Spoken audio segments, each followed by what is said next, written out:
Stefan, can you hear us? Can you hear me? I can, yes. Okay, great. I don't know if you saw the video that I used as a transition, but it's a video of Queen, Don't Stop Me Now, Don't Stop Us Now. Let me tell you that I used that video because I read something about the fact that it has been identified as one of the most energizing song. Somebody developed an algorithm in order to make it possible to identify the songs that bring happiness, and that's especially one of our purpose this morning to share first energy, second knowledge, practice, and why not happiness to with our students. Uh, do you agree with that program, Stefan? I do. I couldn't hear the voice, but it's certainly just looking at the images, it acted as a wake-up call for me at 5 a.m. in the morning. Yes. Excellent. I usually use to introduce any of my law courses online. I used to use a song by The Clash that is called um, "I Fought the Law and the Law Won." There is another very famous song by The Clash, which is "Should I Stay or Should I Go?" But I think it's not really appropriate to introduce an online session. But for this morning, I wanted to use something else. Um, I talked about happiness. I'm really happy, Stefan, to have you this morning, and I would like to thank you very warmly for being with us this morning. Are you okay? I'm doing great, thank you. I can see that we have something like 300 participants. I would like to welcome all of them, and once again, thank you very warmly, Stefan, for joining us this morning. I had the opportunity to say to the students that you are talking to us from New York, I am. where it is 5 past 5 in the morning. I guess you have a big pot of coffee near to you. So thank you very much for the effort you made to be able to talk to us. How is the atmosphere in Big Apple? I mean, it's reopened everywhere. Restaurants are open, gyms are open. You can pretty much walk in every restaurants and dine in. So it's a lot refreshing. I was actually in Paris no later than less than a week ago, and it was as it started to close down again. I think here things have reopened much more than they have in Paris. So it's kind of, but also the vaccines gone much faster as well here. So people get vaccinated much faster, and that's pretty what explains why. Thank you for telling us that it may be better in some of the places. Um, Sorry. yeah, the purpose of this exchange, the purpose of this interview is to first basically to conclude one of our courses that is the major courses in the field of law for our students, M1 students at EDHEC. Um, I said to the student that this interview would offer the opportunity to revisit all the topics we've been dealing with through this course that is called Legal Environments and Business Decision Making. So we are going to undertake a kind of journey into the different section of this course, and the purpose will be to hear you from a practical point of view, to hear you about the different topics we've been dealing with. But before that, I think that it will be very interesting to know more about you, Stefan, and to know more about your practice. And the message I sent to the students to announce your participation to this concluding session, I called you an international lawyer. Do you agree with this denomination? And if yes, what does it really mean for you?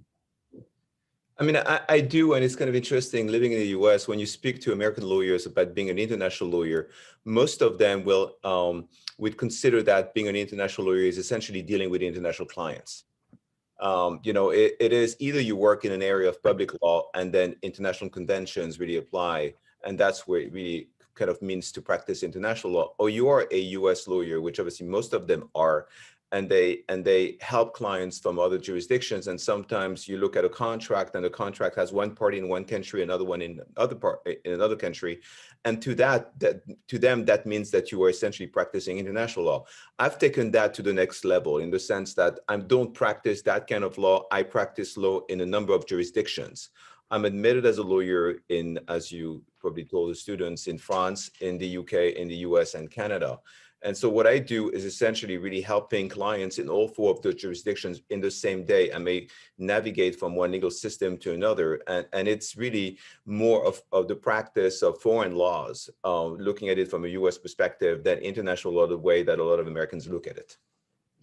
I fully agree with you. And I used to say that, in fact, international law doesn't really exist. It's always a matter to identify what will be the national law that will be applicable to a given case.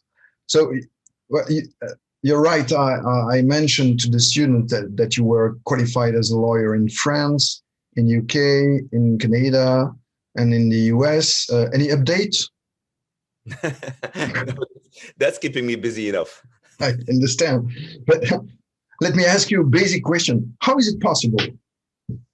Oh, it was never a career plan of mine to do it this way. It's just that every time I got to move to a different country, which was always my intent, is to be able to discover new places. And, I had to qualify. I had to be able to work again. And as you probably know, the distinction we have in France between lawyers who practice in-house and lawyers who practice at the bar, and the fact that lawyers in-house are not members of the bar, is kind of a very civilist approach to being lawyers. And as soon as you kind of jump over to common law jurisdictions like Canada, for the most part, Canada, UK, US, that distinction doesn't exist. So you really have to be a qualified lawyer, a member of the bar in those countries. So that's really why I came to take the bar again in those other countries. But it was never a plan of mine when I was a student.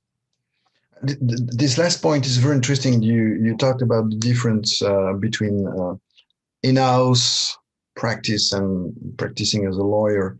Could you say more about this? What is the major difference according to you, and based on your experience, because you've been an in-house lawyer and a general counsel for some tech companies. Yeah.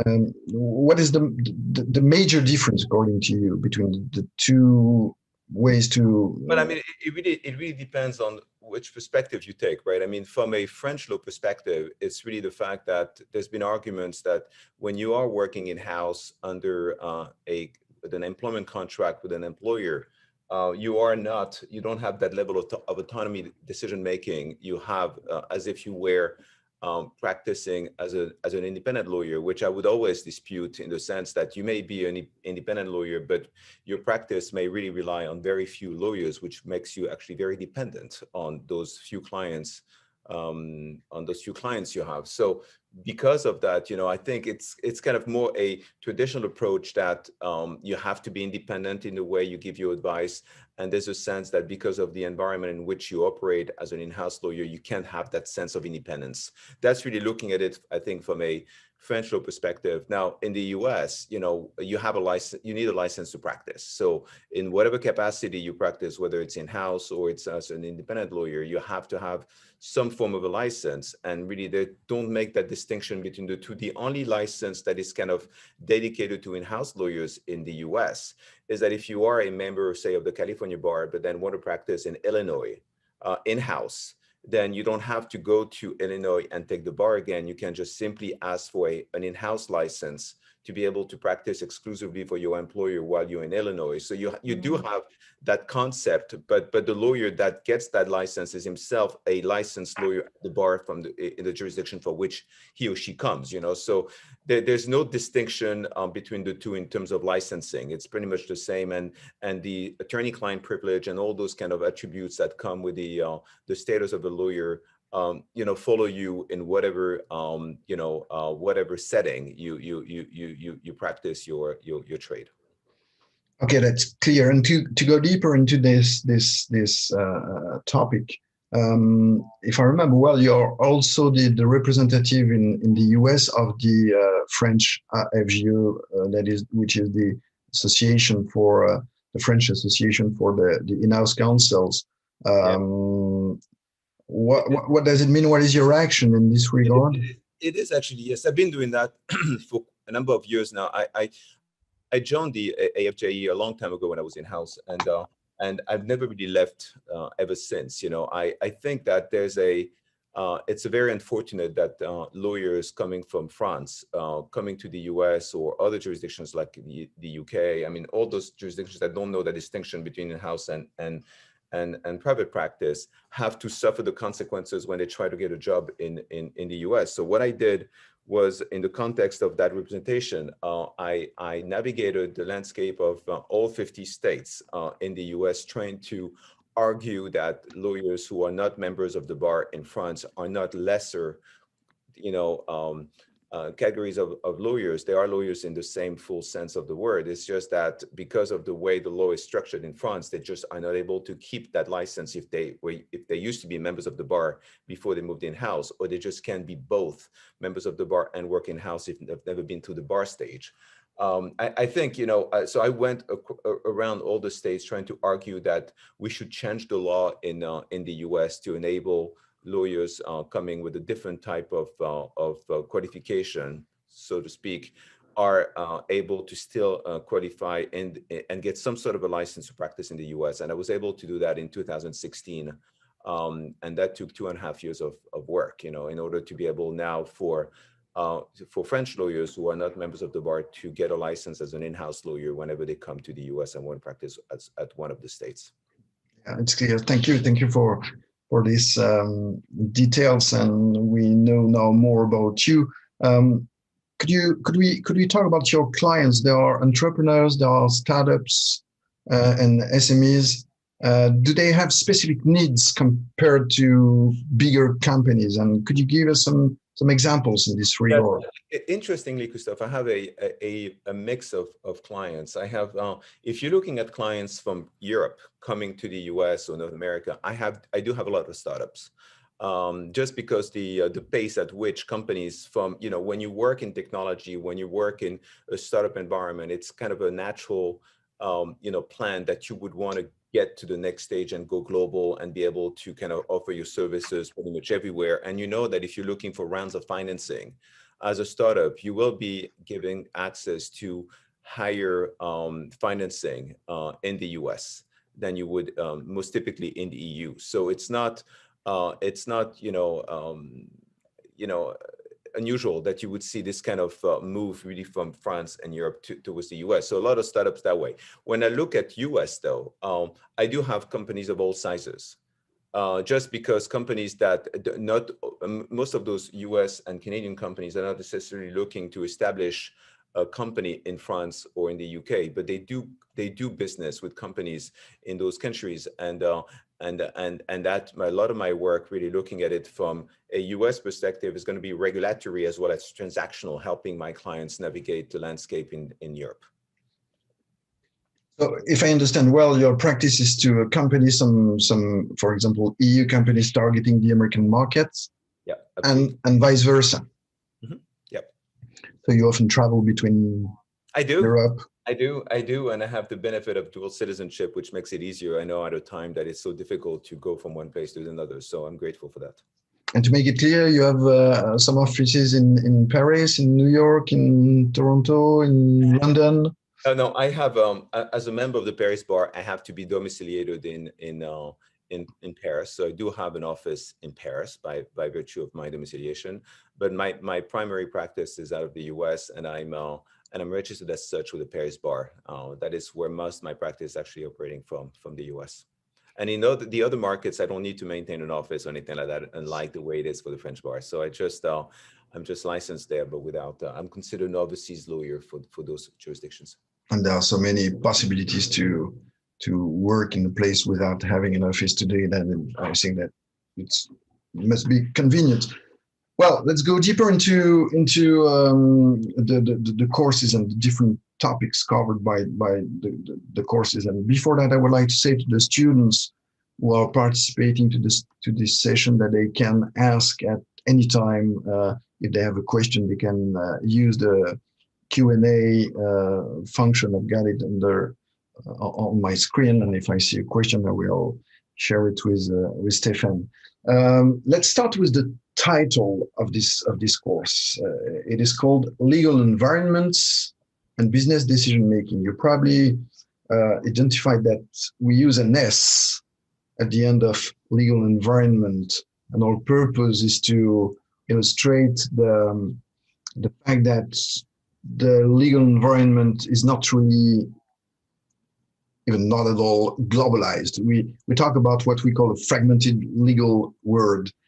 Is it coherent with the reality of your day-to-day practice, this approach in terms of fragmented legal world? Oh, it totally is. You know, it totally is not just country to country, but even within a country. If you really look at the U.S. environment here, you have the federal law, and then you have a state law, and then you have local laws, and so you have to really look at all of these simultaneously. It's just not a one single law, and every state in which you do business has its particularities. Same thing in Canada. If you look at Canada, you have like one federal law, and then you have 10 provinces, and then you have 3 territories. So, and each of them have their own laws, so it is fragmented, not just between the states, but also within each country. And I think it makes it interesting, because I think the law is one of those fields that is very hard to export. It is national in essence. At the end of the day, what's going to govern is the law of one country. So it does make it difficult to contemplate globality within that concept. What you have to do, and what I spend a lot of my time doing, is kind of translate concepts that are different because of theories that are different. The way that the law was made in those different countries is just very different. And when you are a lawyer admitted as a US lawyer only or Canadian lawyer, you can only look at the law from the viewpoint of your training as a lawyer within that country. And it doesn't always translate easily when you try to kind of navigate foreign legal concepts. You said that the law is probably the thing that is the most difficult to export, but we may observe that there are more and more what I would call legal transplants. I mean, some concepts that has been invented in the US, for example. I'm thinking about what I have in mind is, for example, compliance. The word itself comes from the US. You may think about corporate governance. The concept itself, and when we talk about it in France, we use that word corporate governance. We say, you see what I mean? We may think about the FCPA, and the equivalent in France would be the Loi Sapin. So, can't we talk about a kind of harmonization at the global level, and especially in that different areas? No, Christophe, let me rephrase what I was saying. I think it's hard to export in the sense that if you are admitted in one country, it's very difficult to go to another country and just practice. If you work in the field of marketing, it's a lot easier to kind of navigate. That's what I meant. But you're totally right. I mean, some of those concepts are international by nature, because there are no frontiers when you try to be compliant as an organization. And I think one of the things that is really interesting is that there's a different approach to the law and the relationship to the lawyer in the US than you may see in Europe, for instance. I always say that, when you are in the EU, you typically go in France, you go to the lawyer when you have an issue. So generally, this is when you start calling a lawyer, where in the US, and that's really kind of talks to your point regarding compliance, the compliance, the relationship to the lawyer is the first point of entry. In the US, you first try to cover things from a legal standpoint before you go into other aspects, which kind of explains the primary role that the law plays in the US compared to the EU, unfortunately, with respect to their practitioners. If we go back to what you said previously, you talked about the differences between the different national laws. Is it possible to take benefit from this type of differences? In other words, is it only a constraint, or is it possible to make an opportunity of this difference? It is. And something that I found really, really interesting is no later than yesterday, I was talking to a colleague of mine who is a German lawyer, but practicing in the US. and she was trying to enter the field of compliance. And she was telling me, well, but you know, I don't know if it's any easier to get into compliance than it is into legal roles per se. And it's interesting because I think that today, at least in the US, whenever there's one hiring for a lawyer, you will have at least 10 hirings for a compliance person. Because we are in a world where when you are regulated, particularly in sectors like banking, finance, pharmaceutical, insurance, some of those, whenever you are vetting a program you have to look at it on a global basis. You're not going to look at it against compliance requirements in one country only, but you have to make sure that when you release a product or service, it is vetted for the entire market that you're looking to export that product or service into. So it is a lot global naturally by virtue of what compliance is meant at doing. And when you are regulated, and we saw that case with the Microsoft case on the privacy side, you are a US person. And when you are a US person, what you do globally as a company, wherever you are in whatever market in the world, is still something that to a US regulator is going to be within their boundaries of competency, because you are a US person and they're not just looking at you complying with US laws. They're looking at you being a US animal, so to speak, and you have to comply with all the laws in which you do business. And that gives them the extraterritorial jurisdiction that we've seen in a number of cases. This point about being a US person is interesting because this is a traditional connecting factor for the American law to be applicable, even if in an extraterritorial reach. And we'll go back over this, but there is a question asked by Elisa, an interesting question. She says, we can observe a heavy influence from the USA in terms of concepts formulation and lawmaking. Concept formulation and lawmaking, but it's also the case in the approach of the contract drafting from my point of view.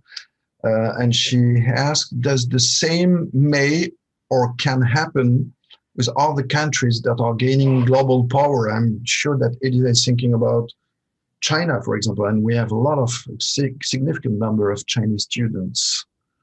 So I asked the question again, is it possible can happen with other countries that are gaining a global power?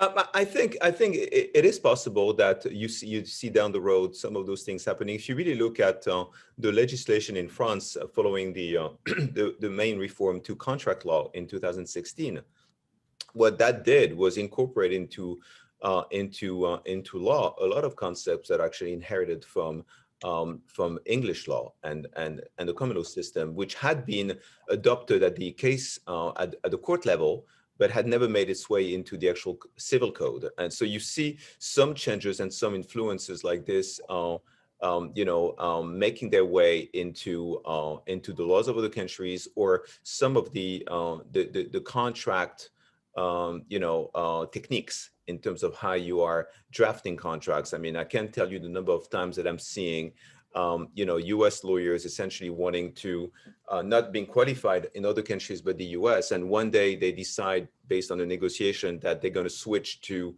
say, US law to French law, and all they do is change the governing law of the contract, and the rest of the contract says like a US contract, which makes it very difficult to understand looking at it from a French perspective. But you see some of that more and more, and because sometimes the bargaining power of the parties is such that you are in that position to impose certain ways of doing business, it is possible that down the road this becomes more global than you think, specifically when it comes to contract drafting. This point is very interesting. What would be your advice when making the choice of the law that will be applicable to a given contract? What are the different aspects you should take into account as regard the choice of the governing contract law? Well, I mean, sometimes you don't get a chance in this, you don't get to make a choice because the law will tell you that certain laws would be applicable to the extent you have a nexus, for instance, with a particular state or particular country. So you can't always just decide, but most of the time a judge will honor the choice of law that parties make. I think that at the end of the day, if you really look at some studies I looked at some time ago, it saw that for 40% of transactions around the world, English law was the law of choice. I don't know why it's considered neutral, probably because it's a mix of being in Europe while being understandable by the majority of countries who don't speak, other languages than English, or able to understand English. And then 17% right after that of transactions in the world were subject to New York law. I think it's more a practice just by virtue of the number of companies that incorporate in those places, and they just feel that that makes them international and a lot more understandable by parties who are not necessarily from those countries or states. But I don't know if any of them are more favorable than others. I think you have to look at the specifics of where the products and services are delivered, sometimes the bargaining power of the parties. And but it's true that English law, although I would say that English law, it will change quite a lot now after Brexit. I think in the years that I've been a lawyer in the UK, I've seen English law being less and less English and more European because of all those European legislations making their way into national law in the UK. I think it is anticipated that following Brexit, we're going to go back to a more traditional English approach to the law, which will not necessarily stem from European law the same way we have seen in recent years. Your point brings us back to the question asked by Elisa. Can we say that EU, that Europe is a global power in the field of law, especially? It is, but at the same time, it is fragmented in 27 legal systems. So the problem you have is you can't really make a contract subject to European law. At the end of the day, there will be a governing law, and that is probably the difference you'd have with China and some other jurisdictions, when you can essentially, I think, make the law subject to, the contract subject to Chinese law, or subject to one law, and I think one national law. And I think that's the one thing that is missing at the EU level, despite all the trend towards uniformity and having regulations and directives and all of that. At the end of the day, most of it is going to have to be broken down into one governing law of one member state. One of your practices about the famous GDPR, and one of the topic we cover through the course Legal Environments and Business Decision Making, through a session that we call it regulatory imperialism. It is about the extraterritorial application of some laws. Can we say that the GDPR itself is of an extraterritorial application? Oh, it is, and actually it is by virtue of its own construct and the way that it's actually drafted. It is. It's interesting because I think there's been a lot of discussions on the privacy side on the extraterritorial impact of legislations like the Cloud Act in the US, the Patriot Act, and you would look at those as being, well, we have an issue with the extraterritorial effect of those laws, but GDPR is very extraterritorial as well. And at the end of the day, what gives a lot of those courts and a lot of those regulators the argument for wanting to be involved is really that on one side you have data flowing across borders. And some of the times, it's not data, but the people who are doing business in other jurisdictions, as I mentioned earlier, US persons or European companies. And you will find that a lot of those regulators or courts will find that as an argument for wanting to take jurisdiction, accept jurisdiction for a dispute or a contract, irrespective of where the party is effectively based.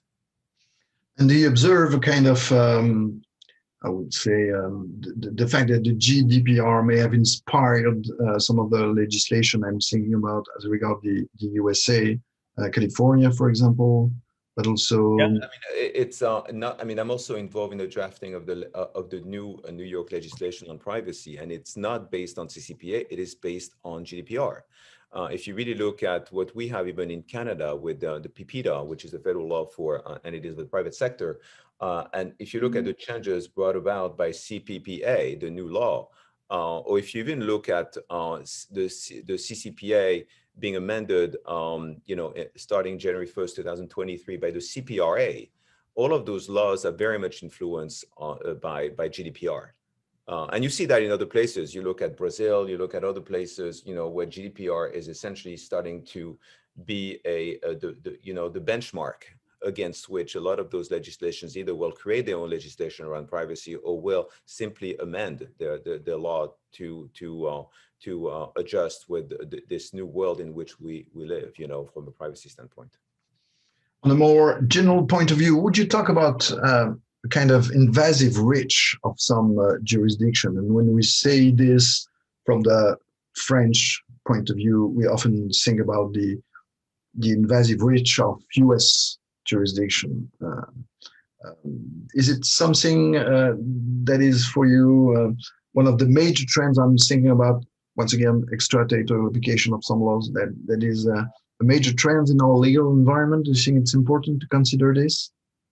You know, if you really look at the way that US laws are built, you know, I always say that, you know, the law in the US, federal is actually is the exception. Really, the principle is really the application of state law. If you really look at the way that, you know, the federal law applies, or even the government has rights, you know, under the law here in the US, a lot of it is really in the Constitution. You look at what's is spelled out in the Constitution as being those areas where there's a monopoly, or there's the ability for you know, federal law to apply. And unless you have that in the text of the Constitution, all of it is really for the states to really apply.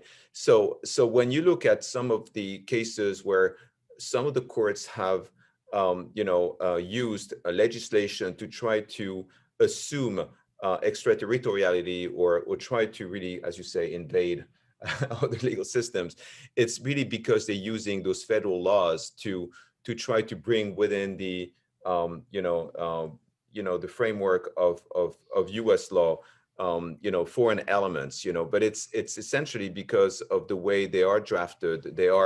There is an element in the US that, as much as you have the separation between state law and federal law, intrastate is essentially within state law, interstate is within states. And when it's interstate commerce, you know, federal law applies. And you see that kind of transported into an international framework. If you have an international transaction that has a US element to it, you will see regulators being able to kind of assume jurisdictions based on that, because of that element that one of the parties is essentially a US person, and because it's interstate, and the US is one of those elements, they may claim that it applies irrespective of the other party being subject to a different jurisdiction and different legislation.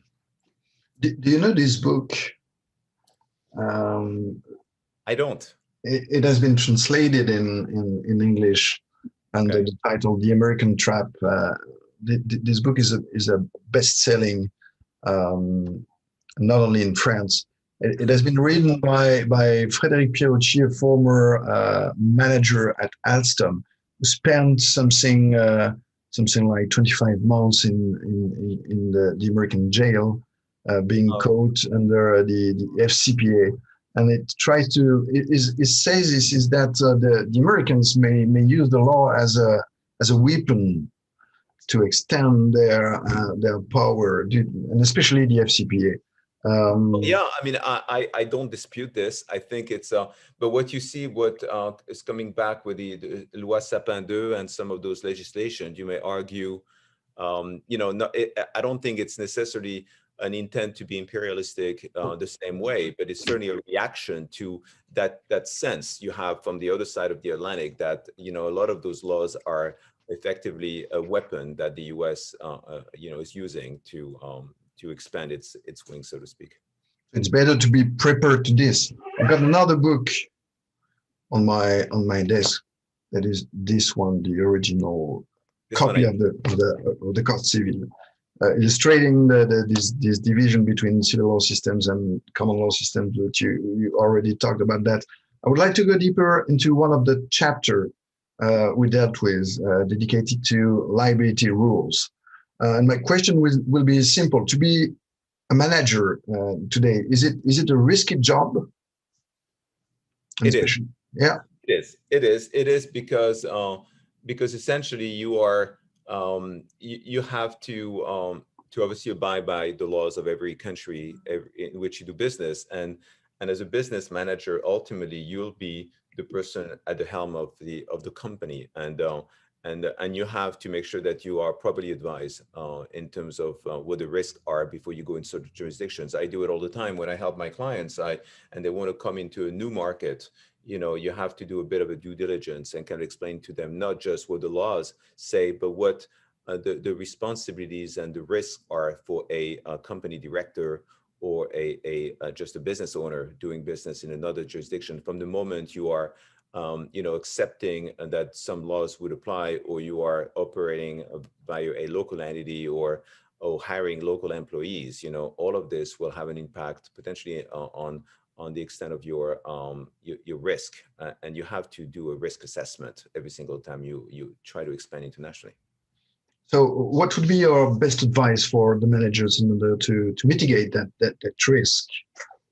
Well, there could be different ways, right? So if you are, for instance, a shareholder of a U.S. company looking to go international, you may want to look at, or even the other way around, does it make sense to do business using a local entity versus trying to do business from your home country under local laws, which would potentially expose your company to the jurisdiction of the law of the other country. So having maybe a local entity might help shield some of that liability. It may also be that when you're looking at who is considered a director of that other company, you may not necessarily want to take the same non-local people, but let's say a US person or a French person being himself or herself a director in that other country. You may want to consider whether that's the best way to do it. When you are doing as well, transfer pricing agreements between entities, how do you allocate liability between the two, making sure that you are not accountable for taxes maybe that are raised in the, against your business in the other country, and you can segregate the two in the way you recognize the revenue. I mean, there's a number of ways that you can try to mitigate that exposure. Do you think that managers, or to be more precise, future managers should learn about the law? And that's to some extent what we do, even if this course, legal environments and business decision making, is not a law course, but it's a course about the law and the way it is evolving at the global level. But do you think that they should learn about the law? They should have a legal knowledge before developing their activity? I do think so. And I think that if you are looking at EDHEC and some of those, elite schools where you are training the business managers of the future, I think what will be in a globalized world, you'll have to have you'll have to have classes around law in those, even though you're in a business school, because I think it's critical for business managers to understand the law. But you also have to bring an element of extraneity by having, international practitioners, international educators come and talk about how law is perceived, looking at it from a different perspective in different countries. I think it's critical to have that DNA, formed as you kind of launch in the future, trying to be a business manager operating internationally. That's a new world that a lot of the business managers from the past didn't have to grapple with, and now it is something that will be part of the. Will really distinguish between those business owners that are successful versus those that are just, haven't done enough of the preparation around doing business internationally. Thank you for this. One of our specificities is to handle law as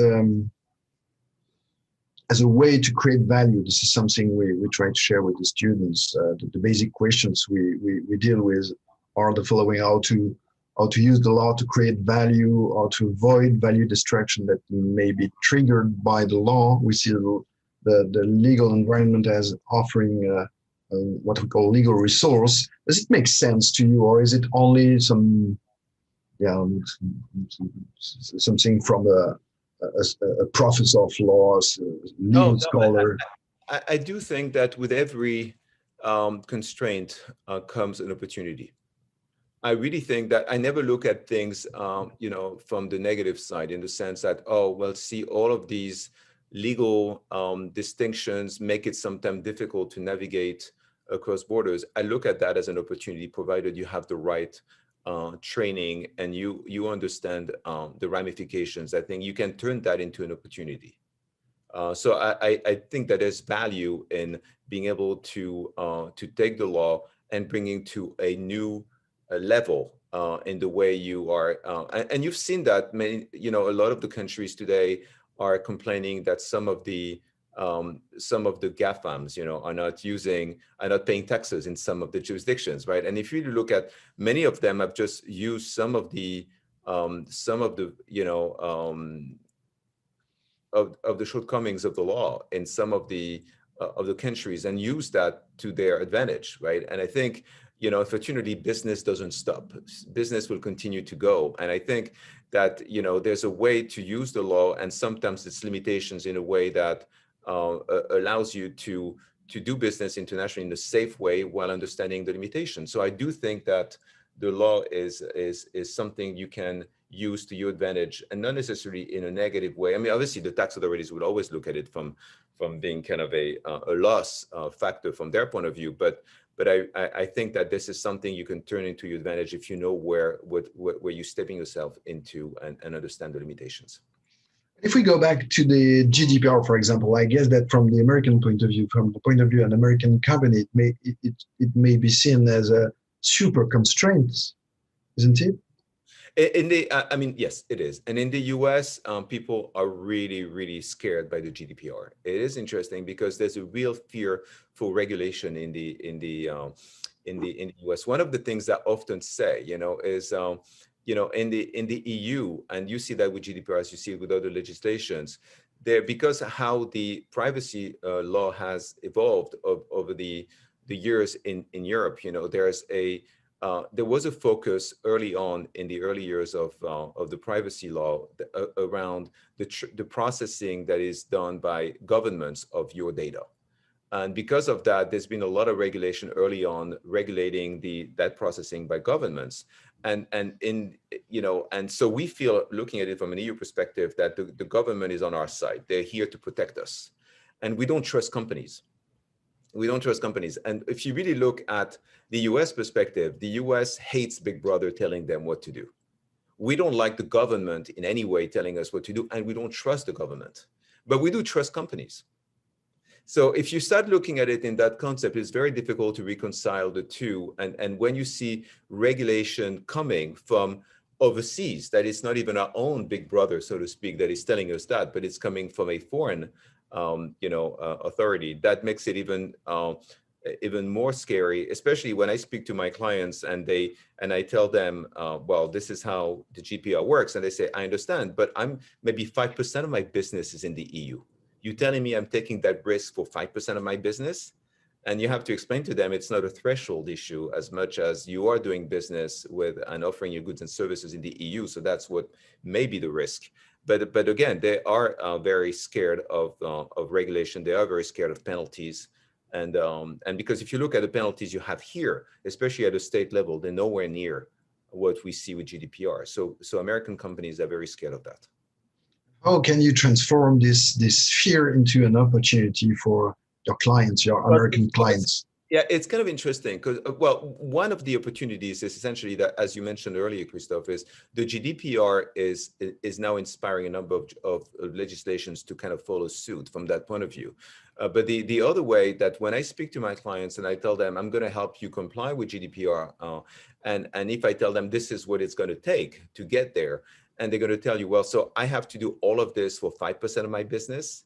You're not going to be able to sell foreign law. You're not going to be able to sell GDPR if you are essentially telling a US client, we're going to help you comply with that 5% of your business. You have to do it in a way that is hybrid. That is, I'm going to help you comply with GDPR, but by doing this, I'll also set the scene for you to also comply with your own obligations in 95% of the jurisdictions where you do most of your business.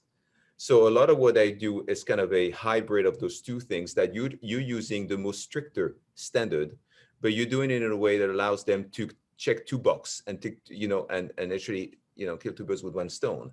So that's really what I'm doing. Is if you are just coming in with the foreign product and try to sell that to the US, it's not going to work. You're going to have to come up with a way that also allows them to also meet their own local legal requirements.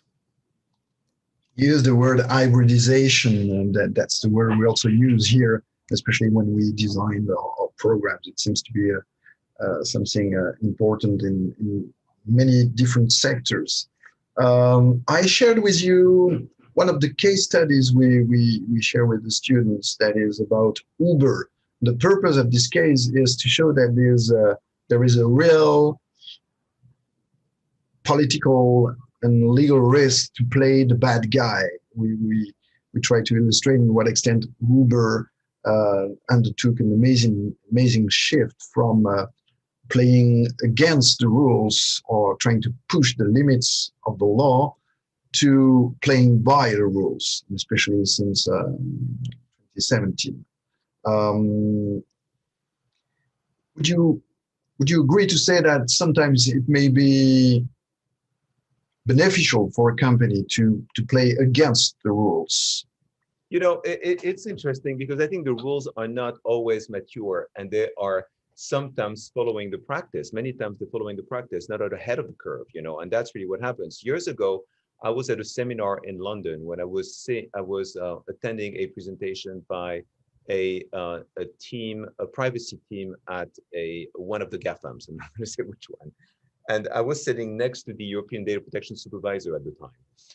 And when we were listening to it was Google at the time, but there were a number of those representatives of different GAFAMs present there that was giving their take on how legislation works. They were really feeling that paying those huge fines is kind of part of the cost of doing business. But if you pay those huge fines, you know, the fines will never be as big as the reward you get from being able to enter into certain markets and make business and do business there. So I really think that as much as, yes, it's there is a feeling in a lot of those companies that the law is lagging. It's ultimately going to come to par with the way that we do business, and it's just a matter of time before it happens.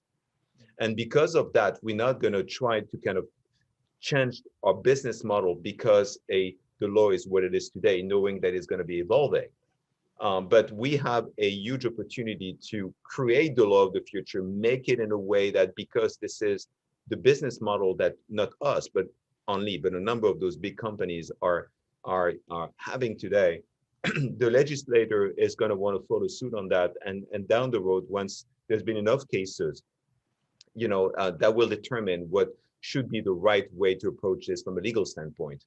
And I think a lot of those companies have used, those bigger companies have used the early rounds of legislation not being necessarily very comprehensive and understanding of those challenges from a business standpoint, trying to kind of push the boundaries of that, in the hope that even if you have to pay fines in the middle, you know, but until you get to a point that there's a level playing set and level playing field, and you know, the legislator realizes that there's more benefit in endorsing those practices versus fighting them.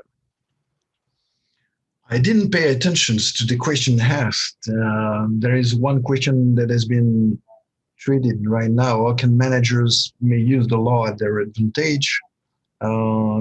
Another question by Lisa, considering trends as digitalization and internationalization, could you give us an example of a common but preventable legal mistake that a lot of startups companies make nowadays? A common but preventable legal mistake. Well, I mean, so there are a couple of things. I think when you try to expand internationally, it doesn't start when you expand. It starts when you form the company in your home country. Many times I've seen a lot of the mistakes being that, you know, for instance, when you form your company, say in France or in the UK or in China, wherever you're coming from, you haven't, you know, the bylaws of the company, the governing documents may have in, you know, intrinsic limitations as to what you can do if you want to expand internationally. Either that you have, you know, minority rights there that prevent you from getting certain approvals, or just the company bylaws are such that it doesn't make it easy for you to expand internationally. So a lot of the success happens at home before you even go internationally. But I think what I've seen probably being the biggest mistake is a lot of companies coming to the US particularly are coming and thinking as a French company, even though they're in a totally different market, you know, and they think that the US consumer is going to react the same way the French consumer might. And I think really this is where you see a lot of the issues is, yes, the US market is a very litigious market. I'm used to it. It's day to day. People sue people day to day. You know, it's the way that it works here. And whenever there's a dissatisfaction with a company, many times, the U.S. consumer will seek recourse in the courts first, and then we'll talk. Right. Whereas when you look at it from a French perspective, we don't want to go to court. We're going to try to find a way outside. But that's just very different. And don't assume that a US consumer is going to look at it the same way a French consumer might, because that's just not the way they are. And and it also means the way you draft your contract. You don't draft your contract once you get to a point that you're doing enough business that it's worth making those changes. You do it early on, because the first reaction if something goes wrong is especially to test the sufficiency of your contracts. So you have to be very careful and be prepared when you come to a foreign market. And a lot of those companies haven't done that level of preparation outside of just maybe hiring a manager locally and have a company, but that's as much as they've done, and that's kind of a shame. Yeah, thank you. It's very interesting. I've got a question here that is directly linked to the last assignment that has been shared with the students, and I would like to share it with you because I said to the students that we could talk about what could be the final exam with you. But frankly speaking, first maybe an hoax, because we didn't even design the final exam itself for the moment where we should do it before this weekend. But there was a last assignment given to the students, which is about Uber and this very important question, which is about the classification of their workers. IC model versus employees. And the question was to know what kind of actions or decision Uber could take as regard this question. Would you have an idea or an opinion about that, or some tips to share with the students, helping them to make this assignment? I think if there's one of those areas that is eminently national is labor law. And I think you are in that space that you really have to understand that each market is going to look at it differently. It's speaking from a market like the US, where there's no such thing as an employment contract. We don't have employment contracts. It's employment at will, and you have to be very careful in how you are treating in a way, non-employees. Because you do have certain consequences from a litigation standpoint in a country where people litigate a lot. I think yes, there are. This is one of the things that you have to consider the benefits of going with an at-will employment status, knowing the flexibility it gives you versus being an independent contractor in a country that doesn't have a rigid approach to employment contract versus in other countries, like a lot of European countries, there's a more rigid approach to employment, and you have to play by the rules there in the way that you are qualifying your workers in either of those categories. So I think there are, again, with those differences in the way that labor law is built in various countries, there's also an opportunity to kind of construct your workforce in a way that takes advantage of the laws, but also some of its limitations again. I agree with you. The labor law is very of a national nature, but we may observe different case law rulings in France, in UK. I'm thinking about California, the dynamics ruling, and the AB5 following this ruling. I'm not talking of the proposition number 22. I guess you heard about it. So you may observe a kind of ongoing harmonization as regards this question. Do you think that it could be seen as an opportunity for those companies engaged in the so-called gig economy to promote a kind of global framework or general framework that could be adopted in the different countries where they're operating? I think from an operational standpoint and from a documentation standpoint, policy making and all of this, you can do a lot of stuff to uniformize you know, the way that you do business. You can come up with policies that are applicable across the globe to all your workers, and you can mitigate the exposure and the risk by making sure people are trained and understand what they cannot do, you know, and that you don't train and handle independent contractors the way you handle employees. So there's a lot of things that you can do despite some of the constraints at the local level in each country in which you do business. You can also go with a most stricter standard, you know, and apply it in internationally across your company, make it kind of the de facto way that you're going to be operating, and that also kind of goes towards the uniformity in the way that you do business across borders with your workers. So there's a way to use that and to create that sense of uniformity when the law really has its local boundaries in that space particularly. Somebody asked the following question: is it possible to imagine, again about Uber, you probably understand why, to imagine that Uber would have to consider its drivers as employees in some countries and as independent in some others? Yes. Is it socially acceptable for Uber to do that? I think unless they take the same view a number of those GAFAMs have taken, you know, that, you know, this is the cost of doing business, but the law is going to be changing. And in that space, labor law is one of those spaces, areas that just changes all the time, you know, and it, you know, it's possible that you see this, you know, in some countries, you will see that case law has that level of adaptability to different case scenarios. In France, the law as it's written still takes its precedence, you know, from the legislator, and I think it may be easier in some countries than others. But again, whether they're willing to take the risk and wait until it gets to that point, or they should just kind of be conservative and assume that, you know, they may be considered workers and just draft their employment contract in a way that protects them as much as possible as an employer. That also could be another way to do it in a way that you are protected versus just looking at it from the viewpoint of is an employee versus an independent contractor.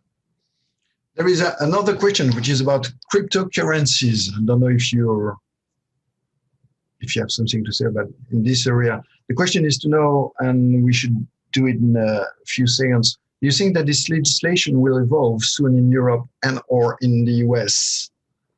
Cryptocurrencies. I think so, because I think we've seen already that in the US with, you know, the banking regulations are very rigid, and they don't necessarily contemplate new forms of currencies that are outside, you know, the bank remit, you know. So I really think that there's an opportunity there to qualify them in a way that doesn't necessarily breach banking regulations and still allows them to be traded as, whether as a currency, as a commodity, as a security.